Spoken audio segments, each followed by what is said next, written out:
자, 구약성경 718페이지로 가겠습니다. 에스라서 6장의 말씀인데요. 에스라서 6장 16절에서 22절까지의 말씀입니다.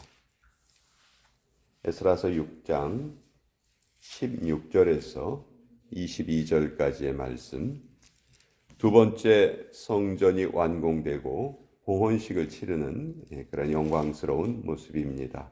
우리 같이 하나님의 말씀을 읽도록 하겠습니다. 16절부터 22절까지 같이 읽습니다. 시작. 이스라엘 자손과 제사장들과 레위 사람들과 기타 사로잡혔던 자의 자손이 즐거이 하나님의 성전 봉헌식을 행하니 하나님의 성전 봉헌식을 행할 때 숫소 100마리와 순양 200마리와 어린 양 400마리를 드리고 또 이스라엘 지파의 수를 따라 순염소 12마리로 이스라엘 전체를 위하여 속죄제를 드리고 제사장을 그 분반대로 레위 사람을 그 순차대로 세워 예루살렘에서 하나님을 섬기게 하되 모세의 책에 기록된 대로 하게 하니라. 사로잡혔던 자의 자손이 첫째 달 14일에 유월절을 지키되 제사장들과 레위 사람들이 일제히 몸을 정결하게 하여 다 정결하며 사로잡혔던 자들의 모든 자손과 자기 형제 제사장들과 자기를 위하여 유월절 양을 잡으니 사로잡혔다가 돌아온 이스라엘 자손과 자기 땅에 사는 이방 사람의 더러운 것으로부터 스스로를 구별한 모든 이스라엘 사람들에게 속하여 이스라엘의 하나님 여호와를 찾는 자들이 다 먹고 즐거움으로 이랫동안 무교절을 지켰으니 이는 여호와께서 그들을 즐겁게 하시고 또 아스루 왕의 마음을 그들에게로 돌려 이스라엘의 하나님이신 하나님의 성전 건축하는 손을 힘있게 하도록 하셨음이었더라. 하나님의 말씀입니다. 아멘. 자, 에스라라는 인물이 지금 두 번째 성전이 완공되는 이 모습을 기록하고 있습니다. 그런데 에스라는 사실 이때는 태어나지도 않았던 사람이에요.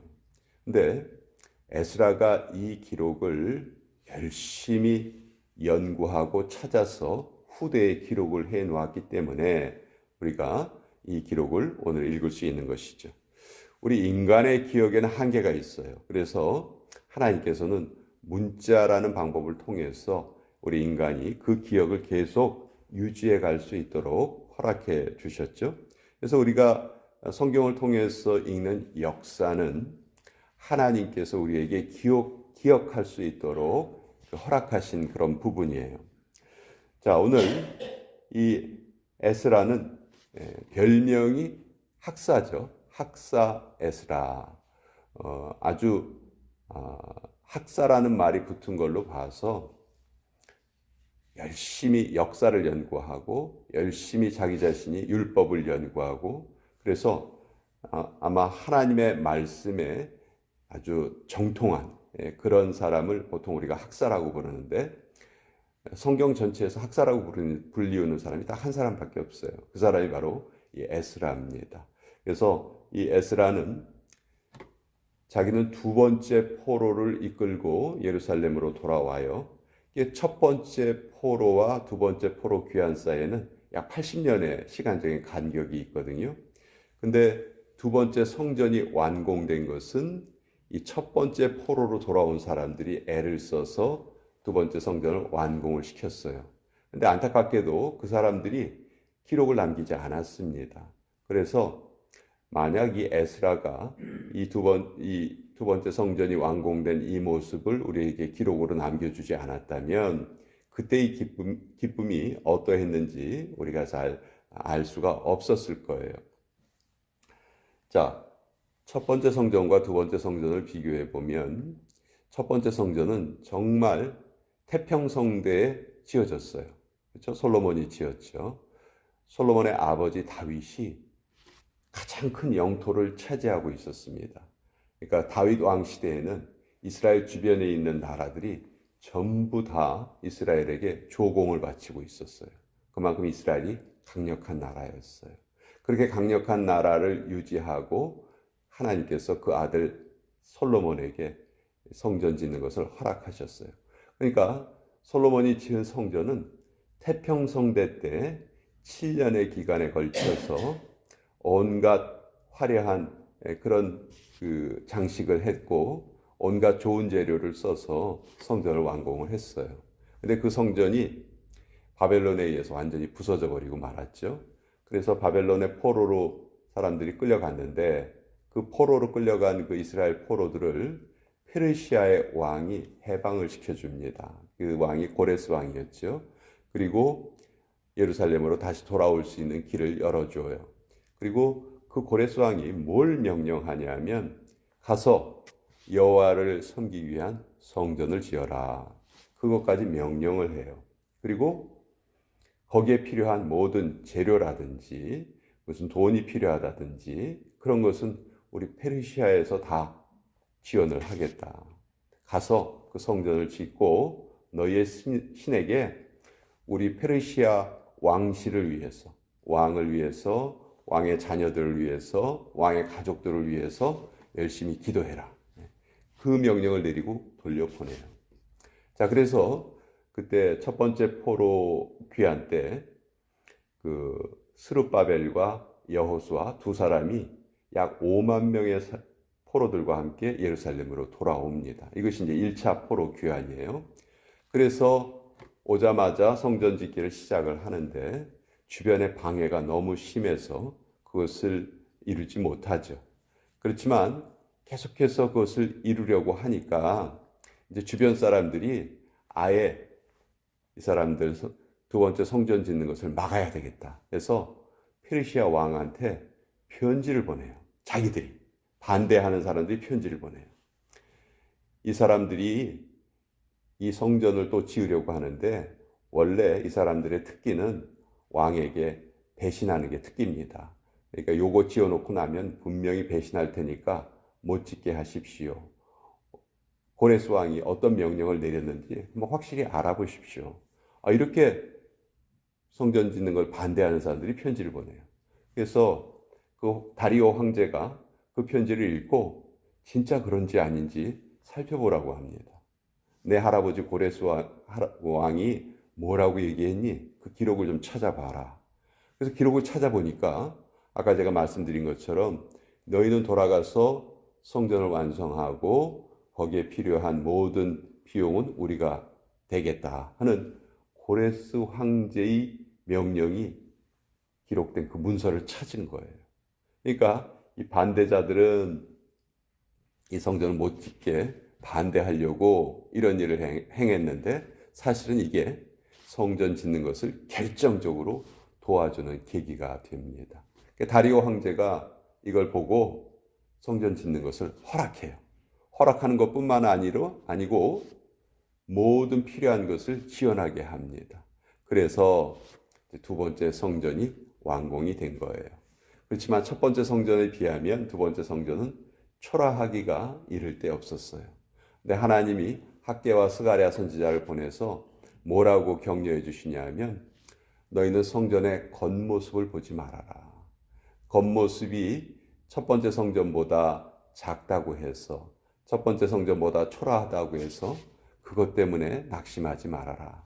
내가 너희와 늘 함께 하겠다. 그 약속을 다시 한번 확인시켜 주세요. 자, 그래서 정말 천신만고 끝에 첫 번째 성전이 지어진 과정과는 너무 다르죠. 그런데 여러분 생각해 보세요. 그 기쁨이란 것은 사실 물론 솔로몬 성전이 완공됐을 때도 기뻤겠지만 어떤 어려움이 있을 때 그 어려움을 뚫고 뭔가를 이루었을 때 훨씬 더 기쁨이 큰 거잖아요. 그렇죠? 그러니까 두 번째 성전을 이루었을 때의 기쁨이 훨씬 더 컸을 것이다. 그렇게 저는 생각을 합니다. 자, 그래서 이들은 두 번째 성전을 짓고 이제 봉헌식을 행합니다. 봉헌식을 행할 때 소와 양과 염소로 이렇게 제물로 제사를 드리죠. 자, 그리고 18절에 보면 제사장을 그 분반대로 레위 사람을 그 순차대로 세웠다 이렇게 돼 있어요. 제사장을 24그룹으로 나눕니다. 24그룹으로 나누어서 한 그룹이 그러니까 2주 동안 봉사하게 해요. 그리고 2주 봉사가 끝나면 그 다음 그룹이 또 봉사를 하고 또 봉사를 하고, 그러니까 제사장이라고 해서 항상 성전에 가서 봉사하는 건 아니었고 자기 차례가 오면 그 차례대로 봉사를 하는 거죠. 누가복음에 보면 세례 요한의 아버지 사가랴가 자기의 반차를 따라 성전에 가서 봉사하려 할 때 환상을 보죠. 아들을 낳을 것이다.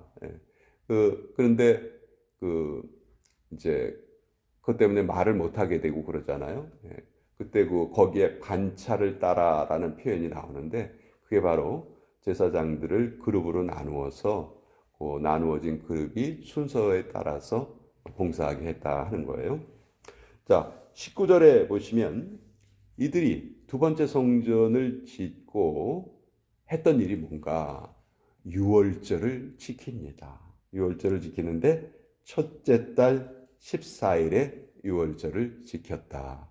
자, 이 첫째 달 14일, 이 날은 무슨 날입니까? 이스라엘 백성들이 애굽에서 탈출한 날이죠.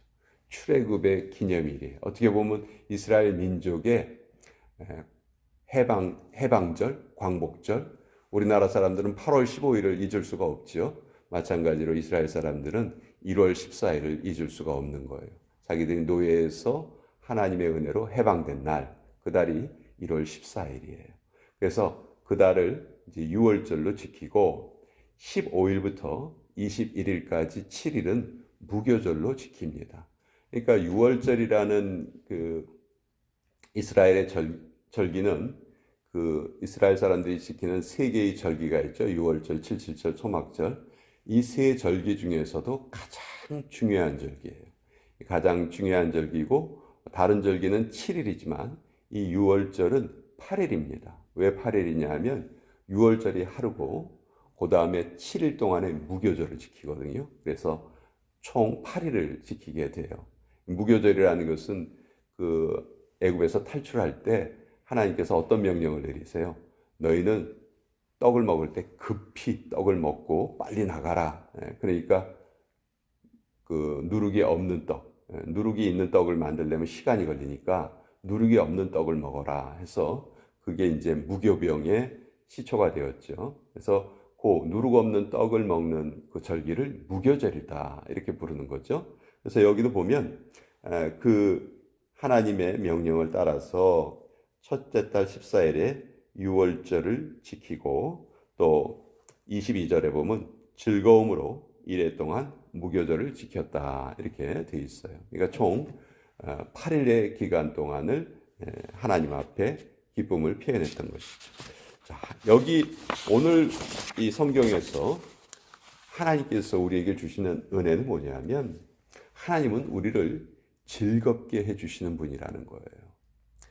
아유, 난 삶에 별로 즐거움이 없어. 맨날 아프기만 하고 힘든 일만 있어. 우리가 이렇게 생각하기 쉽지만 그렇지 않아요. 성경은 하나님께서 계속해서 우리에게 기쁨을 주시는 분이다. 그렇게 말씀합니다. 어떻게 이스라엘 백성들을 기쁘게 해주셨냐? 첫째는 약속대로 이스라엘 민족을 해방시켜 주셨어요. 노예에서 해방시켜서 자유인이 되게 해 주셨죠.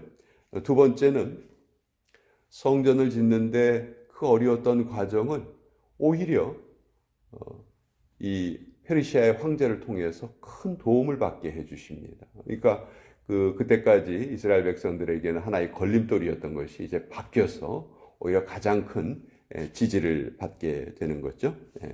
그래서 이렇게 즐겁게 해주시고, 세 번째는 이스라엘 백성들에게 앞장서서 이 일을 이룰 수 있는 지도자를 허락하세요. 정치적인 지도자 스룹바벨, 영적인 지도자 대제사장 여호수아, 그리고 이들이 힘이 빠졌을 때 2명의 선지자를 보내서 다시 백성들을 깨워주시죠. 학개와 스가랴.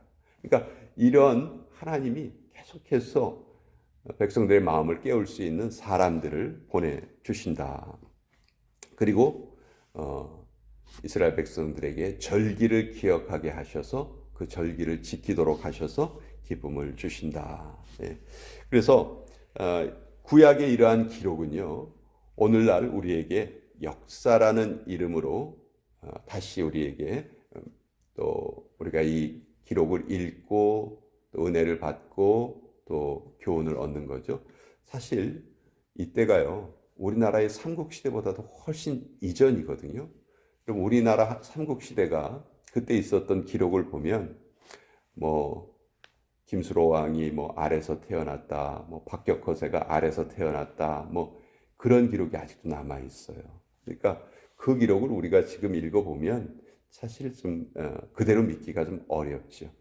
성경의 기록은 그거보다 훨씬 더 이전의 기록이지만 가장 사실적으로 기록되어 있고, 이 기록을 읽으면 마치 오늘날 쓰여진 기록과 별 차이가 없을 정도로 아주 정확한 기록을 우리에게 남겨주고 있죠. 그래서 이 에스라가 남긴 이 기록을 통해서 하나님은 불가능한 일처럼 보이는 것도 이루어 주시는 분이다. 그리고 그 이루었을 때 우리에게는 하나님이 주시는 즐거움이 있다. 기쁨이 있다.